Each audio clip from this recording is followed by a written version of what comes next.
And the clock has started on the Florida Panthers. A surprise year last year, given the fact that their goaltending situation was highly questionable. But the goalie that won them all the games is now in Seattle, Drieger.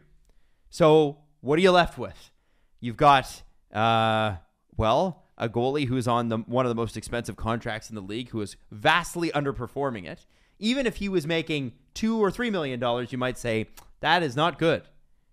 Then you got a guy who you believe is the goalie of the future who's played like 9 games.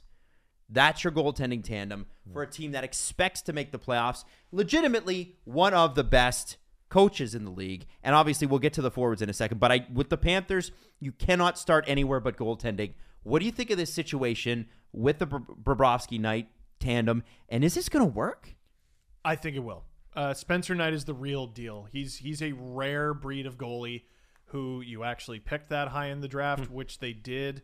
It was always confusing that they had just handed Sergei Bobrovsky that amount of money, but they're like, but we also need this kid. I guess it shows how much they believe in him. I don't think they anticipated needing him this quickly. He wasn't supposed to be this good this early. No way. And Bobrovsky wasn't supposed to be this bad. But Bobrovsky also is a very weird, streaky goalie and just goes on these world beater tangents sometimes. If they get that, and if Spencer Knight can improve upon his already pretty solid play in a few games, I think they'll be just fine. Goals against wasn't really an issue for the Panthers, and they proved they can play that ridiculous run and gun style with Tampa. They lost, but they can play it. But they were 4th in goals for last year and 9th in goals against. So, and let me throw this at you. So Spencer Knight's played 4 career regular season games, and he's also played 2 games in the playoffs. Yep.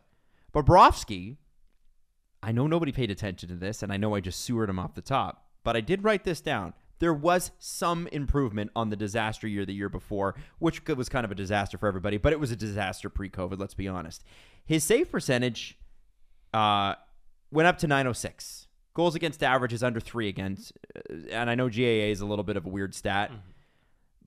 It's better. The contract isn't, no offense to Jeff Skinner, but the contract isn't Jeff Skinner.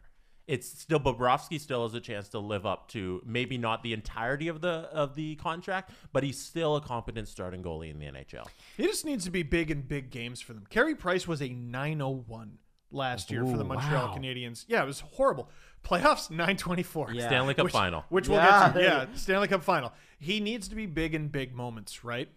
How do you avoid then, if you need him to be big in big moments, but in the small moments, like look what happened to Carter Hart in Philadelphia. It's a long season. How do you help Spencer Knight? You got Spencer Knight to okay, do that. all right. Let Spencer Knight handle the little moments. All right. By default, Bobrovsky has to be their starter. Yeah.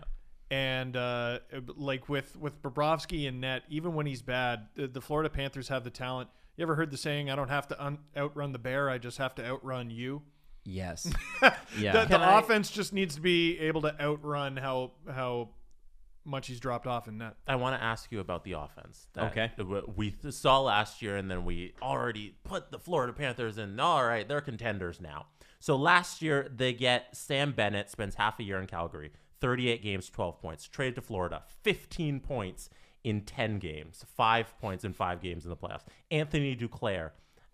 His career high was in 2016 with 44 points. But then last year with the Panthers, he goes 32 points in 43 games. Carter Verhaeghe has the best year of his career after coming and over a big from Tampa. Fat extension too. So get to it, Jesse. Say the player. I'm not going to say the player. Oh, you're not? Who's the next player you want to list? What? Sam Reinhardt got 25 goals on the friggin' Sabres. Sam What's he Reinhardt. going to get on the Panthers? So is this a team that caught lightning in a bottle with a bunch of different forwards who are underperforming at their current teams? And now are they going to drop back to where they were? Or is this actually who they are? If you make them do all the work, yes. But they don't have to on the Panthers, because they already have that ridiculous two-headed monster that is Barkov and Huberdeau. So you think all the guys they brought over last season are the real deal? I mean, it's going to be difficult. Like, I don't expect Bennett to get like 120 points. No. Or whatever that was pace the pace is. he was on. And Yeah. that's what led them to the series versus Tampa. Yeah, but no. Well, in the preseason, I saw Sam Bennett doing what the Panthers need out of him, and that's being just a big brute asshole. Really, But he's playing with he Huberdeau. body and- checked Vasilevsky. I couldn't believe that. Yeah, But even if they do fall off, Sam Reinhardt. There's he's, enough he's right there. there. He's Yeah. at least he could at least make up. For Well, and he's playing, but he's got Barkov on center, right? Whenever you have Barkov, you're laughing. Verhaeghe, Barkov, Reinhardt's a pretty good first line. Huberdeau, Bennett, Tippett, and then here's the thing with Duclair. I hats off to him. He's got his extension, he's got his money, that sort of thing. But I'm not crazy about who he's playing with. Mason Marchment, who, given, was basically kind of left from the Leaf system. I don't think he ever would have made the Leafs based on how deep they are at forward. he was on their top line for a bit. Joe Thornton and Anthony Duclair. So, here's the thing. We watched Jumbo Joe play all last year. What's the line? Can you read that to me again? Mason Marchment, Joe Thornton, Anthony Duclair. I think that's unfair to Anthony Duclair. And it's not because we don't love Jumbo. But objectively, towards the end of the year, it was questionable whether or not he was NHL caliber anymore. And it's not because I don't love Jumbo. It's not because he didn't bring great things to the Leafs. And it's not because he didn't score in the playoffs. He did. One. Which tied Austin Matthews. But I over an 82-game season, and then hopefully in the playoffs too, because you think the Panthers are probably going to be a playoff team. Yeah. Joe Thornton is your third-line center. Or you can go with Noel Achari, but right now Joe Thornton slots in at number 3. That's what I assume it'll be, Achari. Yeah, to be fair to Thornton, he started on the first line in Toronto and then eventually ended up on the fourth line. So maybe it's a similar situation with Florida, where he starts on the third line, ends up somewhere a little lower, which would be the fourth. He should not be playing every game. He'll put up points. Those are two guys in Duclair and Thornton who have their red flags, but they'll both score for you on the power play, definitely. I think it's unfair to Duclair. Like, you're giving him... You're not setting Duclair up for success. Yeah, like he just signed this extension. He's got $3 million a year. I would want a better center for Anthony Duclair, and it's not. Again, it's not to diss Joe Thornton. It's just where he's at. I don't know about that line. If I'm any team with any sort of playoff aspirations, the second you put that line on the ice, I am coming for you. And I know Mason Marchment plays like a bit of a rough tumble game, whatever. I mean, like.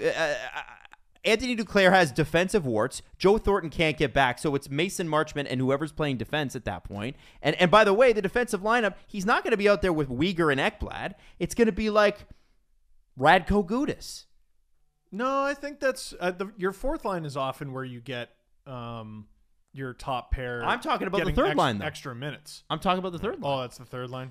But what did we say? Because what I was going to say is, no team is sunk by their fourth line. That's the third? That's the third What's line. the fourth? Vetrano, Achari, Hornquist. Vetrano's great. Hornquist is on the fourth? Yeah, I mean, that's where maybe they're putting them right now. But Vetrano's a great player. I think he should probably move up to that third line. I kind of like the fourth. I just wonder. Yeah, me too. Yeah. Maybe that's what they're going to do. We started this conversation by saying they have a great head coach, and I don't believe that lineup will stick. Okay, now let's move on to defense. Sure. Uyghur, Ekblad, and Ekblad fully healthy, hopefully. Yeah, recovering from a broken leg. Oh, jeez. Like, talk about a guy that has had no luck with injuries in his career. They gave Tampa such a hard time without Ekblad. Man. Yeah. Gustav Forsling and Brandon Montour, solid second pair. Sure. Not much to hate about that. Nudivara and Radko Gudas on the third. And, Radko Gudas, he's a good sixth defenseman until he's not. They're such a mean team. And you know who they have on defense? Not Anton Strawman anymore. Not a probably past his best Anton Strawman. Right. Okay. They don't have to do the whole Keith Yandel charade anymore. Yeah, keep the streak going and all of that too. Yeah, for sure there's that move, but I look at that and I go, there is a bit of a drop off after the first pair, as any team. But Mackenzie Uyghur and Aaron Ekblad are great. Two top level defense. They should eat a lot, and Nudivara I think is actually okay, and Gudas. Like I said, he's great until he sees red, and then he's suspended. He's a player who may perhaps suffer due to the new cross-check rules. What makes you say that? He's Radko Gudas. Okay, so with that, our projections are what, Jesse Blake? Fourth. First. In the division? Jesus. Yeah. Tampa's in this division, right? Yep. You're out of your mind. Wow. Okay. I really like what they're doing. I am saying Florida Panthers third.